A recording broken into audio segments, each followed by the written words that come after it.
அனைவருக்கும் வணக்கம்.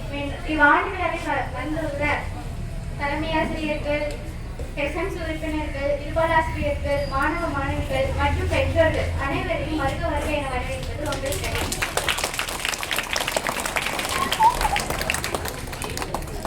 காம்படிஷன். என்னோடு இந்த போட்டி இந்த மேடையில கலந்து கொள்ள என் ஃப்ரெண்ட் ஹர்னிகாவை மேடைக்கு கூப்பிடுறேன்.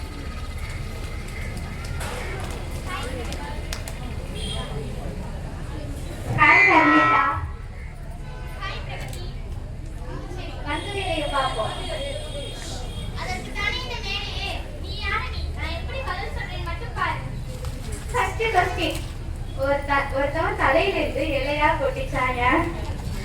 என்னடா இது? எல்லா தலையில இருந்து முடி கொட்டுதுன்னா கவலைப்படுவாங்க. இவன் தலையில இருந்து இலை கொட்டுச்சா? வித்தியாசமான ஆளா இருக்கா போல இருக்கு. சரி தெரியல, நீனே பதில் சொல்லு. அதுதான் மரமண்டையாமா. டேய் கேமரா பாருங்கடா. ராசிகா இடியாப்பம் சாப்பிடும் போது காரப்பட்டு மூடிக்குவாங்க.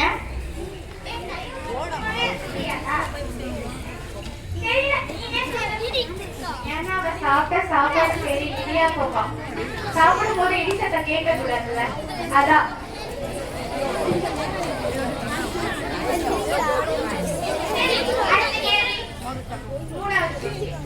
மயில் குட்டி போட்டுச்சுன்னா அந்த குட்டி உனக்கு சொல்லமா மயிலுக்கு சொல்லமா? மயில் தானே குட்டி போட்டுச்சு, அப்ப மயிலுக்கு தானே சொந்தம். மயில் முதல்ல குட்டி போடுமா? முட்டை தானே போடும், மறந்துட்டேன். அப்ப முட்டை தான் கரெக்ட் ஆன்சர். கேள்வி.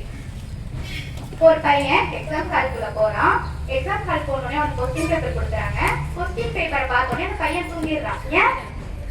இது நார்மல் தானே. கொஸ்டின் பேப்பர் பார்த்து எல்லாருமே தூங்கணும். கொஸ்டின் தப்பா இருக்கும் தூங்கிருப்பாங்க. ஏன் தப்பா? கண்டிப்பா தப்பு. ஏன்னா அவங்க மிஸ் சொன்னாங்களா, கொஸ்டின் பேப்பரை பார்த்து திரும்பி முடிக்காத அப்படின்னு சொன்னாங்களா, அதான் அவன் தூங்கிட்டான்.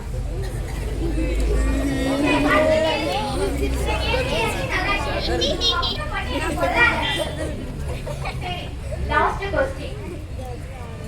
கசப்பை இல்லாத மொழி எது? இதோட ஆன்சர் கேட்டா நீ கசப்பாயிடுவ. ஏன் கடுப்பு கூட ஆகாத. மொழியை எப்படி டேஸ்ட் பண்ண முடியும்? கசப்பா இருக்கா இனிப்பா இருக்கா எனக்கு எப்படி தெரியும்?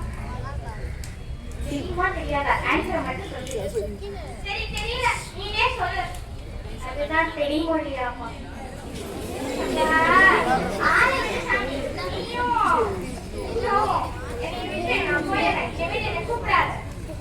சரி மக்களே, இத்தோடு இந்த காம்படிஷன் ஷோ முடிவடைகிறது. இனி